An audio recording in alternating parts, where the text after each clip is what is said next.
Hi అండి. Welcome back to my channel Devisri middle class అమ్మాయి. మీరు ఇప్పుడే కనుక మన ఛానల్ని ఫస్ట్ టైం చూస్తున్నట్లయితే ప్లీజ్ నా ఛానల్ని సబ్స్క్రైబ్ చేయండి. నేనైతే ఈరోజు ఉల్లికాడలతోనైతే కర్రీ చేస్తున్నా అండి. దీనికోసం అని చెప్పేసి కొంచెం పల్లీలు తీసుకొని పల్లీల్ని వేయించుకొని పొట్టు తీసుకొని పౌడర్ లాగా చేసుకొని పక్కన పెట్టేసుకోవాలండి. ఇక్కడ పల్లీలు అయితే వేయించుతున్నాను. ఈ పల్లీలను అయితే కాస్త దోరగా వేయించుకొని పక్కన పెట్టేసుకోవాలి. ఒక ప్యాన్ తీసేసుకొని స్టవ్ మీద పెట్టుకున్నానండి. స్టవ్ ఆన్ చేసేసుకొని కాస్త ఆయిల్ అయితే వేసేసాను. కర్రీకి సరిపడా ఆయిల్ అయితే వేసేసుకున్నాను. ఈ ఆయిల్ కొంచెం హీట్ ఎక్కగానే దీనిలో పోపు గింజలు అయితే వేసేస్తానండి. ఇక్కడ పోపు గింజలు అయితే వేసేసాను కదా, ఈ పోపు గింజలు కూడా మంచి కలర్ వచ్చేంత వరకు వేయించుకోవాలండి. వేయించుకున్న తర్వాత దీనిలో అయితే ఉల్లిపాయలు పచ్చిమిర్చి వేసేసుకొని వేయించుకోవాలండి. చూసారా, ఇవి కొంచెం కలర్ వచ్చేసాయి కదా. ఇప్పుడు దీనిలో అయితే ఉల్లిపాయ పచ్చిమిర్చి వేసుకొని వేయించేసుకుందాము. నేనైతే ఉల్లికాడల కూర అంటే కొంచెమే అవుతుంది కదండి, అందుకోసం అని చెప్పేసి కాస్త పెద్దగా ఉండే ఉల్లిపాయనే కట్ చేసుకున్నాను. ఎందుకంటే కూర కొంచెం సరిపోవాలి కదండి, మరి అందుకని చెప్పి ఉల్లిపాయ పెద్దదే కట్ చేసుకొని పచ్చిమిర్చి ఒక 2 తీసుకొని కట్ చేసుకొని పక్కనైతే పెట్టేసుకున్నాను. అవైతే ఇప్పుడు ఇందులో వేసేసుకున్నాను. ఇవి కూడా మంచిగా వేగిపోవాలి, ఎందుకంటే ఉల్లాకు వేగటానికి ఎక్కువ టైం పట్టదండి, తొందరగానే మగ్గిపోతుంది కదా. అందుకని చెప్పి దీన్ని ముందుగానే మంచి కలర్ వచ్చేంత వరకు వేయించుకోవాలి. ఇప్పుడు దీనిలో అయితే కొంచెం పసుపు అయితే వేసేసుకుంటా అండి. నేను పసుపు వేసి కలిపి మూత పెట్టేసుకున్నామంటే కాసేపు మగ్గిపోతాయి అవే. పసుపు వేస్తే ఉల్లిపాయలు కూడా తొందరగా మగ్గిపోతాయి అంటారు కదా, అందుకే నేను ఎప్పుడైనా కానీ ఉల్లిపాయల్లోనే పసుపు వేసేసుకుంటాను. ఇలా వేసుకున్న తర్వాత ఇవి కాస్త మగ్గిన దాకా అలా మూత పెట్టేసి వదిలేసానండి.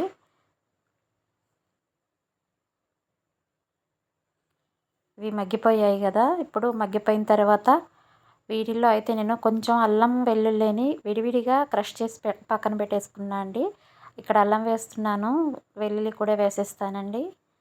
ఈ అల్లం వెల్లుల్లిని క్రష్ చేసుకొని వేసేసుకున్నాను. ఇవి చక్కగా మగ్గిపోతే మంచి వాసన కూడా వస్తుంది కదా. అల్లం వెల్లుల్లి పేస్ట్ వేసుకునే దానికంటే ఇలా క్రష్ చేసి వేసుకుంటే బాగుంటుందని నేను అలా వేసేసానండి. దీనిలో అయితే ఉల్లికాడలు అయితే వేసేస్తున్నాను. ఇప్పుడు ఈ ఉల్లికాడలు వేసుకుని చక్కగా కలిసేలాగా అంతా కలుపుకోవాలండి.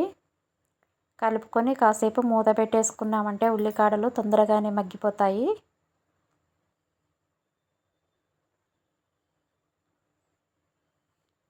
ఈ ఉల్లికాడలు మగ్గిన తర్వాత దీనిలో ఉప్పు కారం అన్నీ యాడ్ చేసేసుకుందామండి.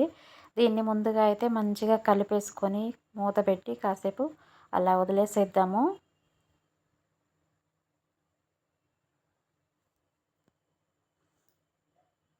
ఉల్లికాడలతో ఇంకా ఏమేమి రెసిపీస్ చేస్తారో నాకైతే కమెంట్ ద్వారా తెలియజేయండి. నాకైతే తెలియవు. ఒకసారి మీరు తెలియజేస్తే ఈసారి నేను కూడా చేసేసుకుంటాను అలాగే.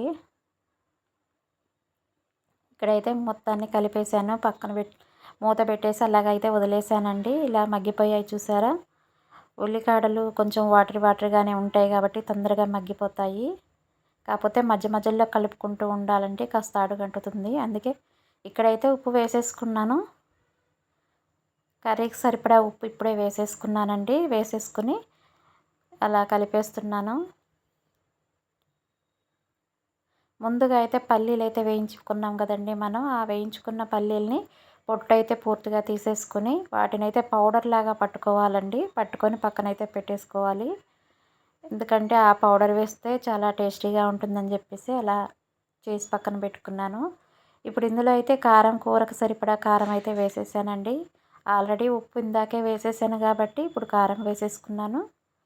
ఈ కారం వేసిన తర్వాత ఆ పల్లి పొడి కూడా ఇందులో యాడ్ చేసేసుకున్నామంటే కర్రీ రెడీ అయిపోతుందండి. దీనిలోకి ఇంకా వేరే మసాలాలు అయితే ఏమీ అవసరం లేవు. ఎందుకంటే ఇంకా ఎక్కువగా ఎక్స్ట్రాగా మసాలాలు అవి ఇవి యాడ్ చేస్తే ఆ ఉల్లికాడల దానికి ఉండేటువంటి ఆ ఫ్లేవర్ పోయి వేరే టేస్ట్గా వస్తుందండి. అందుకని చెప్పి నేనైతే వేరే మసాలాలు అయితే ఏమి యాడ్ చేయలేదు. ఓన్లీ పల్లి పొడి మాత్రమే వేసేసాను.